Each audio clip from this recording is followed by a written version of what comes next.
Welcome to the Happy, Highly Sensitive Life podcast, where we talk about building a life that lights you up as a highly sensitive person. In this show, you'll feel like you're sitting down with a friend who's here to help you unlock your energy, find the work you're designed to do, express your true self, and follow your heart. It's time to shift the conversation about sensitivity. In this space, your feelings are always valid. A joyful life and work you love are meant for you, and the possibilities are endless. If you're a highly sensitive person, then you know that socializing isn't always an easy-breezy, low-stress kind of thing, whether you're an introvert or an extrovert. Because you're a deep processor as an HSP, when you're in a group setting, there's a lot to tune into that can feel chaotic and overstimulating, especially if you're in a new environment around new people.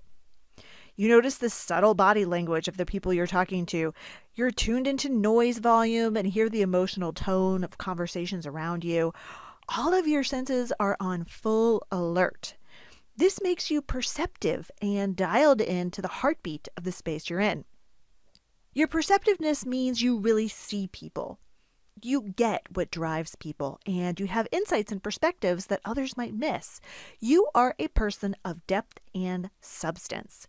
And your deep processing and depth also means you probably prefer to have deeper, more thoughtful conversation with one person rather than navigating small talk or group conversations with relative strangers who are jockeying for attention by telling the funniest, loudest, most entertaining story. So often, because of my deep processing, I feel 2 beats behind a fast-paced conversation. If I try to match the quick pace of the conversation, I speak without having a chance to think about what I really want to say, and afterwards, I invariably kick myself for sticking my foot in my mouth. And I often think, how is it possible that I could seemingly be so careful about what I'm going to say and still speak without thinking? Now, even extroverted HSPs who feel energized being around other people can get overstimulated by socializing. You'll be enjoying yourself 1 minute and then suddenly crash from the sensory overload. Whether you're an introvert or an extrovert, if you're with people you know well and you love and you trust, socializing is less taxing since you can relax more around them. But moving into a new social situation, like going to a holiday gathering or party or wedding, it requires a survival plan going in. Even if you know the host well, when they're tied up mingling with other guests, it's not guaranteed that you'll get much quality time with them, and then you'll just be stuck making small talk with all of their friends. And hosting your own party or social gathering may also be unexpectedly overwhelming. I always hear people talk about how they love to have people over and to entertain, but that hasn't been my experience because my attention feels so divided it's overwhelming. I'm trying to serve food while answering questions people have about things like where's the bathroom or what's going on in my life, making sure everyone is content and happy and socializing. I feel pulled in so many different directions. When we moved into a home that was large enough to host gatherings, I dreamt of having a yearly Oktoberfest party. We did it the first year we moved in and invited our new neighbors and some family and friends, and I was surprised by how much work it was and that it really wasn't very fun to me. For me, it's more enjoyable to have a small, intimate gathering with people I know and can let my guard down around. Now, it's easy to compare how you socialize with how other people socialize and think that you need to do it their way. When I was in my 20s, I remember going to friends' weddings with hundreds of people, and back then, I thought weddings needed to be large to show people how well known and liked you are. I worried that I wouldn't know enough people to invite to my own wedding. And because I didn't have a ton of people in my phone contact list, I'd randomly worry that my funeral would be empty and few people would attend. It was kind of a weird thing to be worrying about, I have to admit. I thought that the value of my life would be judged by whether or not I had a large enough social circle. Looking back, I know that social needs change with our stage of life. When I was single and living alone, I needed to socialize more. Meditation groups or a girls' night out on a weeknight and Saturday night dinners with friends filled a need for connection. Now that I'm married, my social needs are met mostly right at home. You pretty much have to pry me out of the house with a crowbar to get me to go out. And as I've gotten older, I no longer compare myself socially to other people. I recognize that as a highly sensitive person, I want to preserve my energy for the things and people that light me up and that get me. I am not at my best when my energy is spread thin with multiple obligations, and so when I do say yes, it needs to be to the invitations that are really aligned for me. Now I aim to have the level of socialization that's right for me, and to have a balance where I'm not on the go so much that I'm exhausted and I'm not bored from sitting at home too much. I've also accepted that I thrive in smaller groups of people I know well. When Adam and I got married, we deliberately had a small wedding of just 25 people, and it was officiated by Adam's brother on my sister's front porch. I'll drop a picture for you in the show notes so you can see. It was the perfect way to do it for us. It was just our very closest family and friends who were there, and we were able to go really non-traditional with our plans. And after a simple meal catered by a local Italian restaurant, we finished the night with a foosball tournament in the basement. We could never have had this intimate, homey, casual, cozy feel if we had a giant wedding with a ton of people at a rented space. Now, today I have a rich inner life, and I feel most satisfied when I can focus on that, surrounded and connected to a small group of people I love very much. I find that it's actually stressful to me to have to field tons of invitations from acquaintances and people I don't know very well, or from extroverted friends who seemingly can socialize constantly and at the drop of a hat. Now I selectively say yes to invitations. I delay giving an answer, and I give myself time to consider what I'm saying yes to and to consider what I'll be saying no to or have to give up if I need to put time and energy into this other extra activity that I say yes to. When you get an invitation as an HSP, always say, I need to check my calendar. That phrase was made for you. So this gives you a chance to have some time to think about it. If you're ambivalent, the answer is probably no. When I was in college, I survived social situations by drinking. But several years ago, I pretty much stopped drinking, even at parties. I hated how it made me feel the next day, and a single drink turned me into a quiet ghost in the corner of the room. And that was the exact opposite of the effect I was going for. But without alcohol, I was anxious, and I felt like I was walking into a party naked. Unexpectedly, when I wasn't drinking and alcohol wasn't clouding my powers of observation anymore, I learned a few things about how to survive and even have fun at social gatherings. So today in this episode, I'm going to share what I learned that you can use to survive a party or a social gathering, whether you're drinking or not, whether you're walking into a relative room full of strangers, or you're going to be around people that you've known for years and years. So you will learn how to physically and mentally prepare to socialize. What to do if you regret saying yes to an invitation at the 11th hour. How often has this happened to me? So much. How to feel more confident and practice mindful socializing. And what you can do to stop beating yourself up for something you said or did while you were out. I want you to have tips and strategies to enjoy the events that you decide to attend as you move into the holiday season, and also to give yourself permission to do only what feels aligned and lights you up. So let's get started by talking about how to prepare physically and mentally to socialize. If you listened to episode 3 of this podcast, How to Cope with Intense Situations, you may have heard me say that I practice a 2-phased self-care plan. Phase 1 is resting up before an event, so I have solid energy going in. And phase 2 is recovering intentionally after the event is over. When I have a party or a group dinner on my calendar, I try not to commit to anything else on the day of the event. I deliberately make it a low-key day. The day of, I stay home and do things that restore my energy. I take a long walk. I read a good book. I watch TV. I exercise. Exercising is really good for lowering social anxiety, and it also increases courage and optimism. Before my event, I also set an intention for the party that describes how I want to feel while I'm there. And I choose a word or mantra that reminds me of that feeling. Here's why I do this. Our brain has an automatic filtering system that sees what it wants to see. It sees what it deems to be important. Now, according to Caroline Webb in her book, How to Have a Good Day, we see anything that we're 1, consciously prioritizing, 2, worried about, and 3, that reflects how we're feeling. I'll go ahead and link her book in the show notes for you. It's a really good one. Now, Caroline says, Trafton Drew's psychology study with his colleagues at Harvard's Visual Attention Lab provides evidence of this. Researchers put a picture of a gorilla and a lung scan to see if radiologists would notice it. 83% of them didn't. If we're not looking for something, we just don't see it. We don't notice it.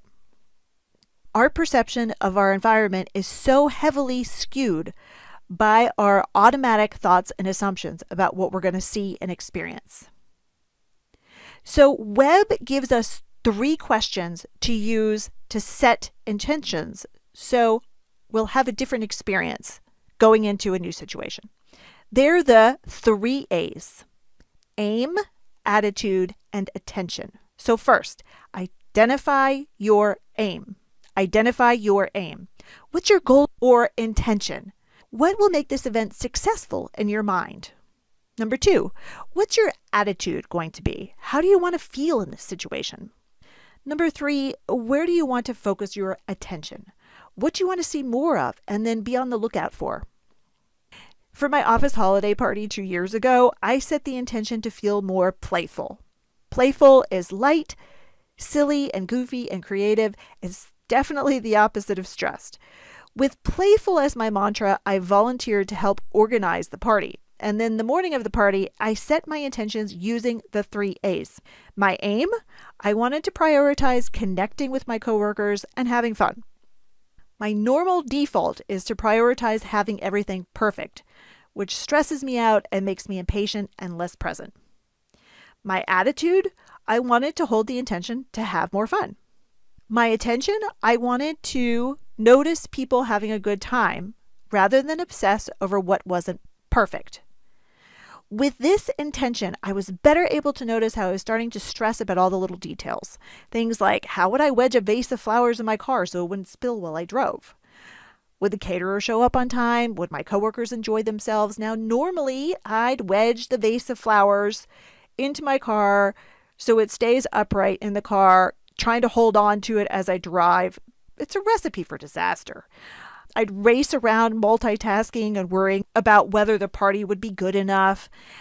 But since my aim was to have fun, I decided I needed to let all that go, including the flowers, which I ended up ditching at home and just leaving behind.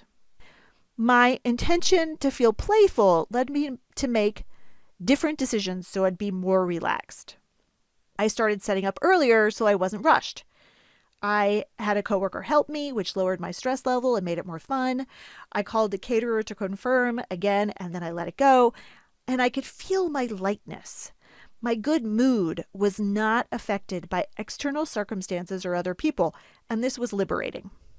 Webb's intention setting helped me find a new level of positive emotion and playfulness. Okay, now, once you've chosen your mantra and set your intention for the event, think of easy conversation starters you can use to strike up conversations with your host and the people you'll meet. This makes it easier to think of something to say. Think about what you know about your host, their partner, their kids, their hobbies, their interests, their work.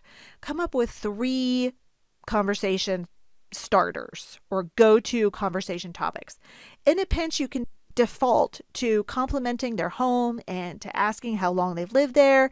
This is an easy launching pad for tons of other follow-up questions like, where did you grow up and how did you and your partner meet?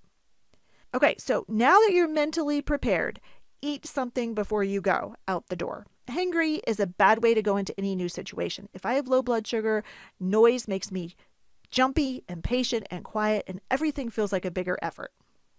Now, as the party gets closer, I start feeling nervous, and I often feel last minute regret for saying yes. I want to bail out by faking a headache.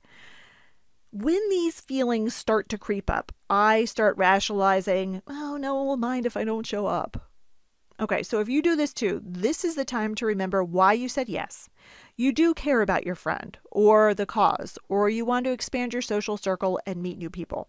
Give yourself permission to go and stay for only 30 minutes. You can do anything for 30 minutes. And once you get there, you may find you want to stay longer. The hardest part of a party is getting through the front door, right? So once you get through that, you may find you naturally just want to stay for longer. So to help yourself get in the right mindset to get through the front door, here's something that you can do, and that's to reframe your nerves as excitement. There's research that shows that reframing nerves as excitement changes how you show up. If you think about it, the physical sensation of anxiety is pretty similar to that of excitement. For me, I get butterflies in my stomach from both. And the research is clear. If you view your anxiety as similar to excitement and a source of energy, focus, and alertness that will help you excel, you will feel more confident and handle the pressure better. So anxiety brings a wariness and a desire to withdraw, whereas excitement brings anticipation. So telling yourself, I am excited, helps you handle the moment better than telling yourself, I am calm. And it works even more if you have an anxiety disorder. People with anxiety disorders think their hearts are racing out of control and their adrenaline levels are off the charts as compared to less anxious people. But research shows their physiological responses are just the same. Everyone has the same level of spike to their heart rate and to their adrenaline levels, but people with anxiety disorders interpret their physiological reactions as being more significant. So if you think you've got a ton of anxiety, you're even more likely to be helped by changing your mindset. Telling myself I am excited as I walk into a gathering changes my confidence level as I greet people. I'm open and energetic and offer a big warm greeting rather than sneaking in quietly and then hanging back. Okay, now you've got your mantra, you've set your intention, and you're telling yourself, I am excited.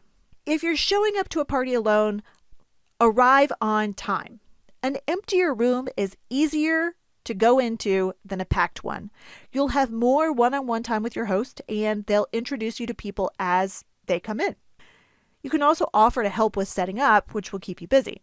When you get there, give a strong hello to the host when you arrive. Remember your mantra, remember I am excited, and go right over to the hostess or host and greet them when you first walk in. I've spent too many parties feeling like a party crasher because I didn't do this.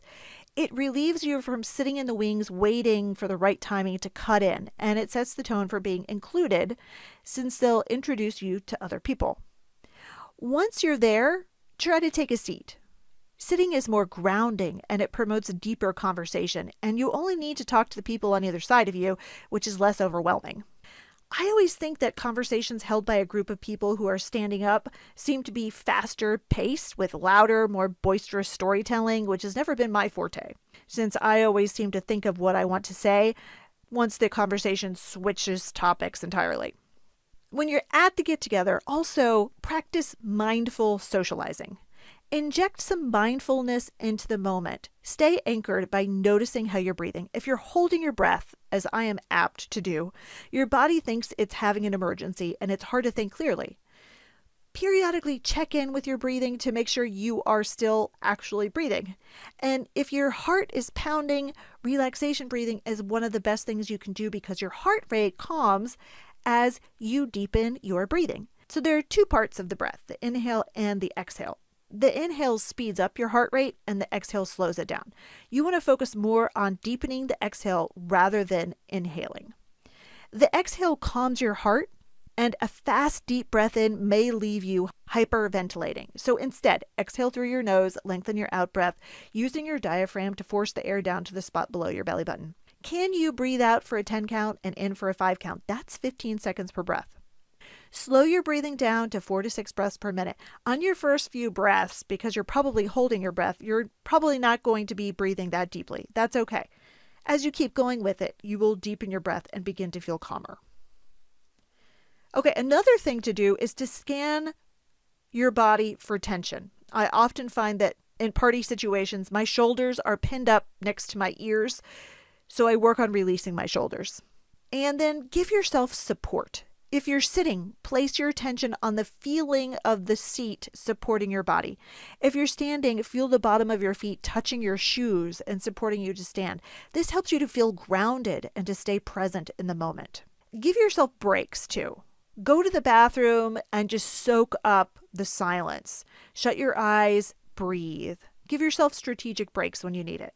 During the party, if you don't have anyone to talk to, make it your mission to help other introverts relax. You may be certain you're the most uncomfortable person at the party, but chances are you're not. Look around for people who are hanging back and strike up a conversation with them. You'll find someone else who wants to have a deeper conversation, most likely, and the party will improve for both of you. When it comes to initiating conversation, remember those conversation topics you prepared in advance and ask questions. My spouse, Adam, his default at a party is to smile, ask questions, and listen. He asks a ton of questions. That's how he gets through a party. And smiling and listening just makes you likable. Everyone loves to be heard. And most of the people in the world are extroverts who love to talk. So if you're good at listening, you're a perfect match. Now, one of the joys of not drinking, if you decide not to drink, is that you get to be entertained by how other people behave when they are drinking. When other people are buzzing, I have noticed, I have permission to loosen up too. When they're drinking, I know they're not focused on me and what I'm saying and doing. The more they drink, the more entertaining it is for me. It's my chance to be mischievous, to poke fun and be playful, and it helps to keep me from getting bored, which is something that can happen for me at parties. Now, when it comes time to leave, try not to ghost out. I've been known to evaporate out the back door without saying goodbye because I was too wiped out to say goodbye. And then I always felt bad about it later. So now I decide to leave a party or a gathering when I'm on a high note and still have the energy to say goodbye and to say thank you. So find the host, say a quick goodbye, and do that before you're too tired to. Once you're out the door, appreciate yourself for what you've done. Go home, crash, rest, and relax. And if you're beating yourself up for something you said and you're reviewing conversations in your head repeatedly, instead of trying to distract yourself from those thoughts, remember that the emotions you resist persist. Rather than pushing away your thoughts and feelings, move into them. Why would you do this? Well, when you push them away, your brain assigns a guard of sorts to keep a watch out for them. As Dr. Kelly McGonigal says in her book, The Willpower Instinct, as the guard searches for forbidden content, it continually brings to mind what it's searching for. So once you become tired or stressed, your vigilance lets up and the thoughts keep resurfacing. When that happens, your mind decides those thoughts are really dangerous, and then you worry even more. So how do you relax your mind? Well, if you haven't listened to episode 3 and 4 of this podcast, go back and take a listen. I share many strategies for helping you cope with your emotions and relax your mind. I'll link those episodes in the show notes so you can grab them and listen to them easily. My favorite strategy after a party is to write about what I'm thinking and feeling. I journal about the moments I'm beating myself up over. Even just a few minutes of writing helps. If you want to try journaling, answer these 3 questions. Okay, so the first is, what's the situation you keep replaying in your mind? The second is, what's the feeling you have about that moment? And the third is, what's the belief or judgment you're holding about yourself in that moment? So here's an example. Number 1, what's the situation that you're replaying in your mind? Write about the moments you keep thinking about. If you keep remembering something you said, just write down that conversation. So For me, I often replay conversations in my mind thinking, man, did I really just say that? Ah. So, for example, if I'm journaling, one day I wrote down that my friend was lamenting the fact that her daughter wasn't choosing to come home from college for the holiday, and I said it was normal for kids to want to do their own thing and spread their wings. That was just a normal part of that developmental stage. Number 2, what's the feeling you have about that moment? Name the feeling. So I wrote down, I'm worried I was insensitive and dismissive of her feelings. So what's the belief or judgment you're holding about yourself in that moment? I believe I've been insensitive and that I've belittled her feelings. That's the belief that I'm holding about myself. Oftentimes, just naming the situation makes a difference. You could try to reframe the belief you're holding about that moment. In this situation, instead of thinking that I was being insensitive and belittled her feelings, I could reframe the situation and think I was trying to normalize that her daughter wasn't coming home, helping her to see a different perspective on it. Okay, so journaling allows you to experience your feelings constructively, so they will pass rather than continuing to haunt you. The mind learns these thoughts are harmless, so it releases them. And with a new sense of mental calm, you'll be able to sleep better the night after the party. Remember, no one is keeping score on your party performance but you. Give yourself permission to do it your way. Rest up and prepare. Get your mantra and talk yourself through your 11th hour jitters. Show up and stay grounded and breathe.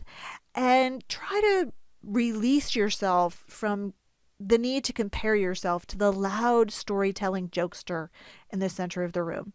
There's space for all kinds of runners at this race. There you have it, friends, another episode. This is the final episode of season 1 for the year. I'll be back with season 2 and a brand new episode on January 6th. If you have a question for me about something you heard on this podcast or want to suggest a topic for a future episode, email me at questions@happyhighlysensitivelife.com. If you'd like to receive regular news from me, sign up for my email newsletter by following the link in the show notes. You can also connect with me on Pinterest at Happy Highly Sensitive Life. If you enjoyed this podcast episode, please subscribe, leave a positive comment, and rate and review it. This helps other HSPs find the show. Bye now.